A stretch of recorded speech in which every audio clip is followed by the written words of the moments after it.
পাই, এটা আমরা চাই।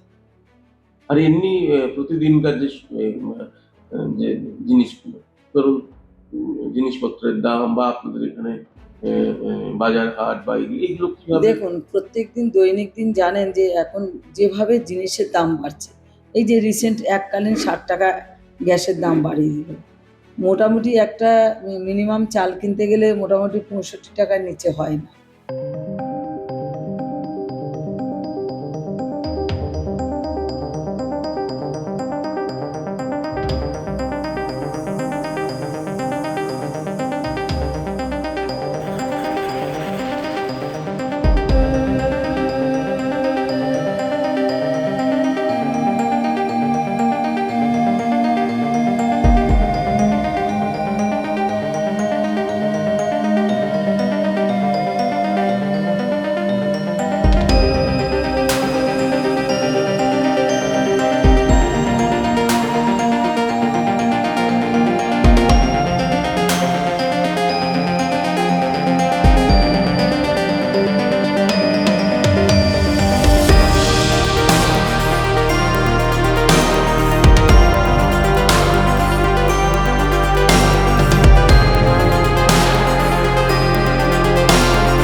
যেখানে থাকুক না কেন, যে আমাদের মাথার উপরে থাকবে, তারা যে বিচার বুদ্ধি বা সেটা নিরপেক্ষ থাকা দরকার।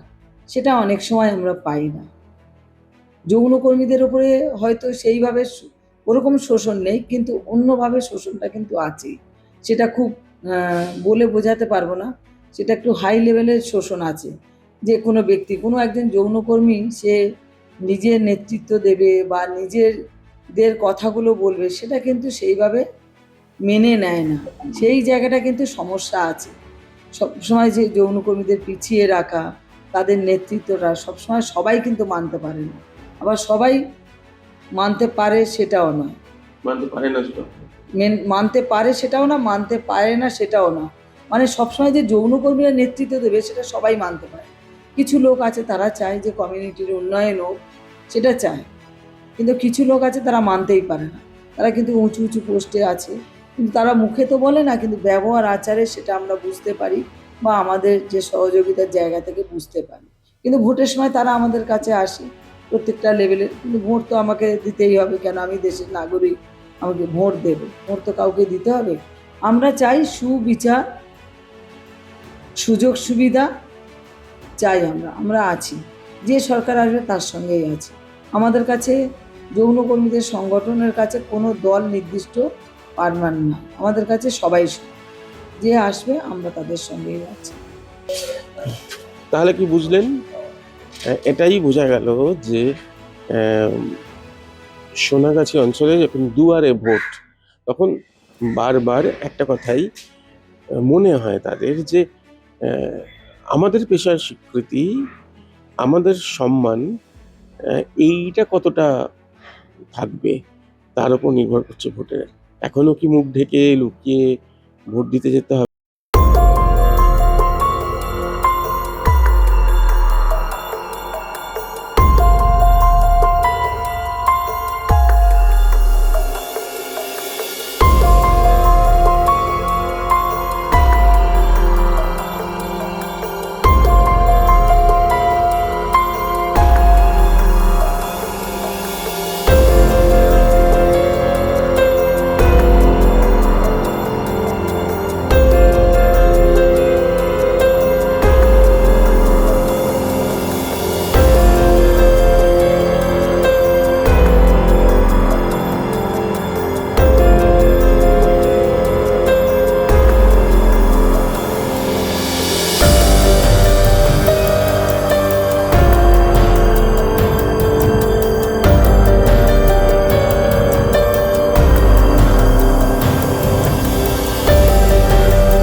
আমার মাই হচ্ছে আমার জগৎ, আমার মাই আমাকে মানুষ করেছে, আমি মাকে চিনি, মায়ের পরিচয় দিতে পারি, কিন্তু বাবাকে আমরা কিন্তু যৌনকর্মী সদ্দাল বলুন যৌনকর্মীদের কোনো ইয়ে নেই। যেমন ধরুন এখানে যৌনকর্মীরা আসে, যখন এখানে আসে তখন কিন্তু বাড়ির থেকে কোনো ডকুমেন্ট আনে না।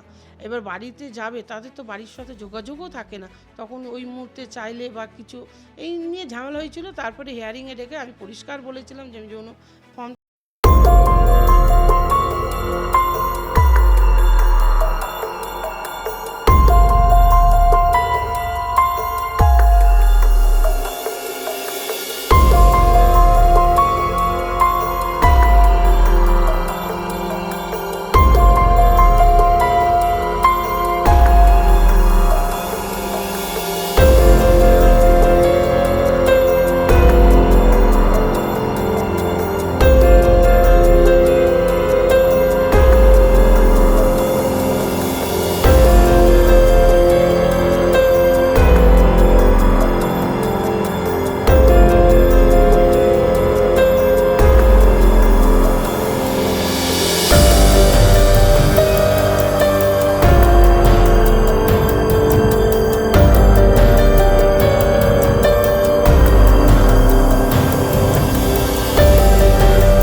আমার 1973-তে জন্ম, তখন কংগ্রেস ছিল।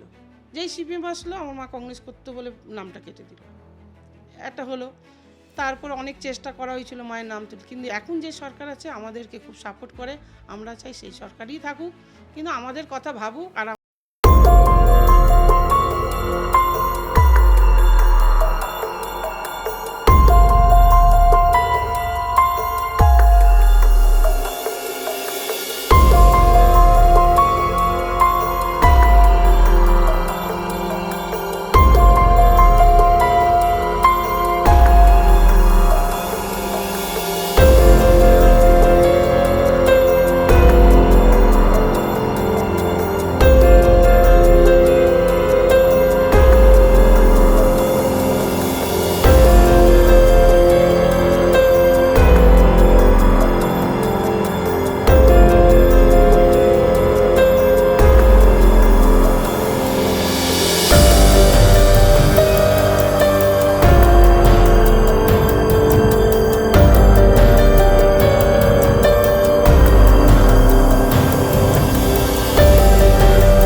ছাপ্পা এতগুলো দিয়ে দিতে হবে, কিন্তু যেটা নাগরিকত্ব প্রমাণ, যেটা একটা মহিলার অধিকার, সেই প্রমাণটা ডকুমেন্টসটা তার কাছে ছিল না।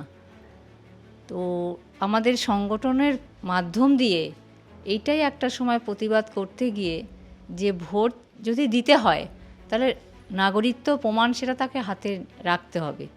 সেই ক্ষেত্রে কিন্তু তার পরে পরে যে বিগত 30 বছর যেহেতু হচ্ছে আমাদের সংগঠনটার আন্দোলন, এখন এই সোনাগাছিতে বহু মেয়ের কিন্তু ভোটার কার্ড করে দিয়েছে এই সরকার। এবং ইলেকশন কমিশনার একটা সময় একদম এই যৌনকর্মী সংগঠনের আইডেন্টি দিয়েই ভোটার কার্ড করে দিয়েছে। কেন? তারা জানে যে এখানে যৌনকর্মীরা আছে মানে এদের নাগরিকত্ব প্রমাণ দিতে হবে। এই সরকার বলতে ভোটার কার্ড তো কেন্দ্রীয় সরকার করে না, রাজ্য সরকারের কথাই বলছি। সে কেন্দ্র রাজ্য দুই সরকারই সহযোগিতা করেছে বলেই এটা সম্ভব হয়েছে, তা না হলে সম্ভব হতো না। তো সরকার দিয়েছে এটা আমরা বলতে পারি, যে প্রেশারের মাধ্যম দিয়ে যে ছাপ্পা দিতে হতো সেটা কিন্তু আর হয় না। যদিও দুই একটা লুকিয়ে চুরে হলে হতে পারে, আমাদের সেটা গুনতির মধ্যে গুনতির বাইরে, কিন্তু বেশিরভাগ মেয়েরাই ভোটের ডকুমেন্টস নিয়ে, ভোটের কার্ড হাতে নিয়ে কিন্তু ভোট দিতে যায়। আর এই ভোটের কার্ড থাকার কারণে নাগরিকত্ব প্রমাণের জায়গা থেকে, মৌলিক অধিকারের জায়গা থেকে যেটুকু সুযোগ সুবিধা সরকারের কাছে পাওয়া সেটা পায়। আরেকটা জিনিস দিদি, সেটা হচ্ছে যে ধরুন কেউ যদি বাড়ির কেউ মহিলা ভোট দিতে চান, তারা ভাবেন যে দাম কমবে, গ্যাসের দামটা কমলে যে হয়, এইসব মাথায় থাকে। আপনাদের আর কি কি, এগুলো তো থাকেই, সঙ্গে সঙ্গে আর কি কি জিনিস কাজ করে যে কাকে ভোট দেবো সেটা বিচার করেন কিভাবে? দেখুন, আমরা তো রাষ্ট্রের মানুষ, সরকারও গঠন করা মানুষ, কিন্তু মানুষ চাইবে সবসময় সরকার মানুষের জন্য কাজ করুক, মানুষের দিকে তাকিয়ে কাজ করুক। তো যেহেতু মানুষ ভোট দিয়ে সরকার গঠন করে, তাহলে সেই জায়গাতে সে যে সরকারই হোক না কেন, মানুষ চাইবে সবসময় যাতে তার চলাচল, জীবিকা যাতে ঠিকঠাকভাবে চালাতে পারে, এবং রোজগার যদি তার ঠিকঠাক থাকে, বাজারের জিনিসপত্র মূল্য দর যদি কম থাকে, তাহলে একটা মানুষ সুস্থভাবে হয়তো বাড়ি গাড়ি করতে না পারলেও খেয়ে দিয়ে বাঁচতে পারবে, যেটা মানুষের মেন অধিকার। খাদ্য, বস্ত্র, বাসস্থান, এটা হচ্ছে মানুষের মেন অধিকার। দেখুন, এখানে ওপেন ক্যামেরা নিয়ে ঘোরা যায় না। আমরা যাদের কাছে গেলাম, অনুমতি নিয়ে তাদের সঙ্গে কথা বললাম, কিন্তু তাদের কথায় পরিষ্কার হয়ে গেল ভোটের মানচিত্রে সোনাগাছির একটা আলাদা গুরুত্ব।